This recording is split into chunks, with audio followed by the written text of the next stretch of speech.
everybody, welcome back to our channel. In this video, we have to learn some sentences that we are translating from Telugu to English which we used in daily life. ఈ రోజు వీడియోలో మన daily లైఫ్లో మనం చాలా రకాల words అనేవి use చేస్తూ ఉంటాం కదా. సో అలాంటి వర్డ్స్ని తీసుకొని వాటికి సంబంధించిన కొన్ని ఎగ్జాంపుల్ సెంటెన్సెస్ అనేవి ఈ వీడియోలో చూద్దాం. Okay, let's get started.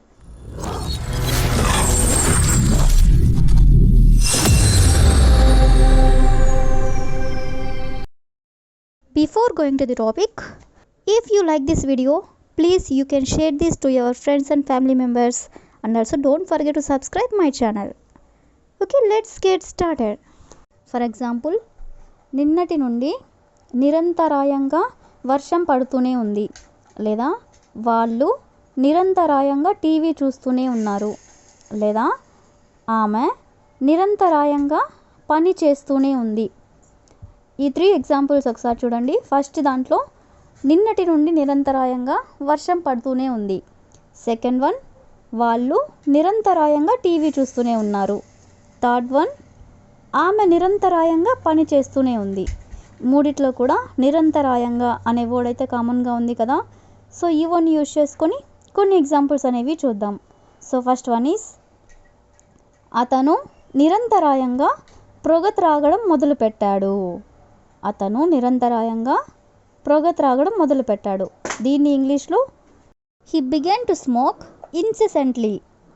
He began to smoke అంటే అతను పొగ తాగడం మొదలుపెట్టాడు.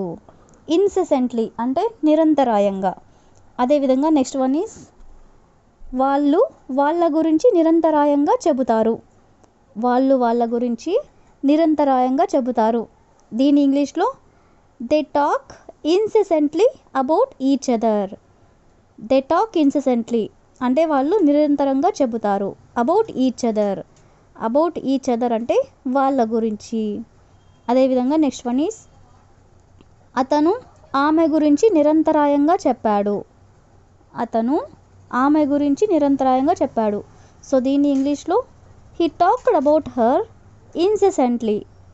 హీ టాక్డ్ అబౌట్ హర్ అంటే అతను ఆమె గురించి చెప్పాడు. ఇన్సెసెంట్లీ అంటే నిరంతరాయంగా. అదేవిధంగా నెక్స్ట్ వన్ ఈజ్, కుక్క రాత్రిపూట నిరంతరాయంగా మొరుగుతూనే ఉంటుంది.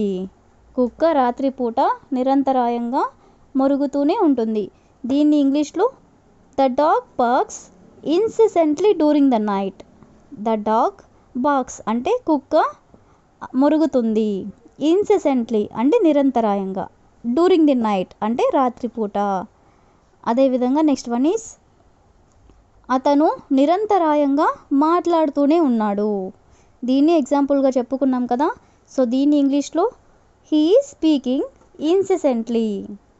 హీ ఈజ్ స్పీకింగ్ ఇన్సెసెంట్లీ అంటే అతను నిరంతరాయంగా మాట్లాడుతూనే ఉన్నాడు. సో ఈ విధంగా మనం నిరంతరాయంగా అనే వర్డ్ని యూజ్ చేసుకొని కొన్ని ఎగ్జాంపుల్స్ అనేవి చూసాం కదా. నెక్స్ట్ ఎగ్జాంపుల్ ఒకసారి చూడండి. అతనితో మాట్లాడవద్దని నీకు ఎన్నిసార్లు చెప్పాను, లేదా అది చేయవద్దని నీకు ఎన్నిసార్లు చెప్పాను, లేదా అక్కడ తినవద్దని నీకు ఎన్నిసార్లు చెప్పాను. ఈ 3 సెంటెన్సెస్లో కూడా నీకు ఎన్నిసార్లు చెప్పాను అనే వర్డ్ అయితే కామన్గా ఉంది కదా. సో ఈ వర్డ్ని యూజ్ చేసుకొని మరిన్ని ఎగ్జాంపుల్స్ అనేవి చూద్దాం. సో ఫస్ట్ వన్ ఈజ్, ఎక్కువగా వాగవద్దని నీకు ఎన్నిసార్లు చెప్పాను. ఎక్కువగా వాగవద్దని నీకు ఎన్నిసార్లు చెప్పాను. ఇలా చెప్పాలనుకున్నప్పుడు how many times did I tell you not to prattle too much. How many times అంటే ఎన్నిసార్లు, డిడ్ ఐ టెల్ యూ అంటే నీకు ఎన్నిసార్లు చెప్పాను, not to prattle too much అంటే ఎక్కువగా వాగవద్దని.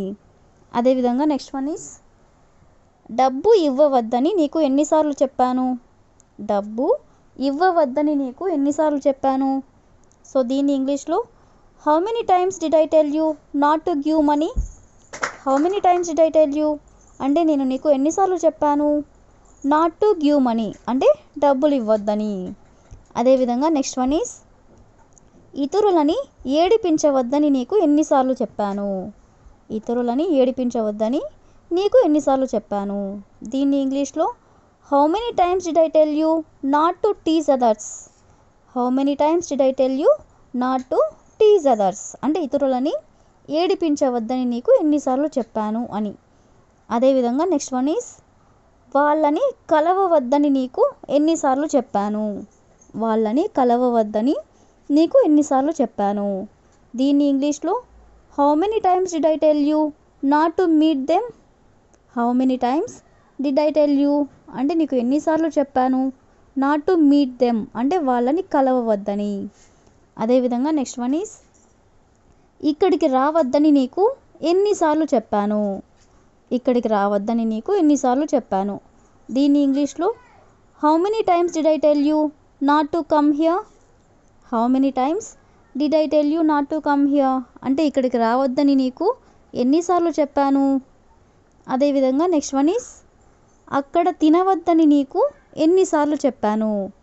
అక్కడ తినవద్దని నీకు ఎన్నిసార్లు చెప్పాను. దీన్ని ఇంగ్లీష్లో how many times did I tell you not to eat there.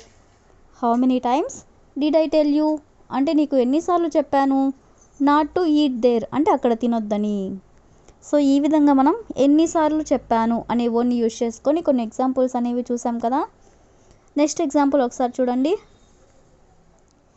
దేవుని దయ వల్ల అతనికి జాబ్ వచ్చింది, లేదా దేవుని దయ వల్ల మేము మిమ్మల్ని కలిసాము, లేదా దేవుని దయ వల్ల వాళ్ళు ఇల్లు చేరుకున్నారు. ఈ మూడిట్లో కూడా దేవుని దయ వల్ల అనే వర్డ్ అయితే కామన్గా ఉంది కదా. ఈ వర్డ్ని యూజ్ చేసుకొని కొన్ని ఎగ్జాంపుల్స్ అనేవి చూద్దాం. సో ఫస్ట్ వన్ ఈజ్ దేవుని దయ వల్ల నేను నా చదువు పూర్తి చేశాను. దేవుని దయ వల్ల నా చదువు నేను పూర్తి చేశాను. దీని ఇంగ్లీష్లో by the grace of God I have completed my studies. By the grace of God అంటే దేవుడి దయ వల్ల. I have completed my studies అంటే నేను నా చదువుని పూర్తి చేశాను. అదేవిధంగా నెక్స్ట్ వన్ ఈజ్ దేవుని దయ వల్ల ఆమె విదేశాలకి వెళ్ళింది. దేవుని దయ వల్ల ఆమె విదేశాలకు వెళ్ళింది.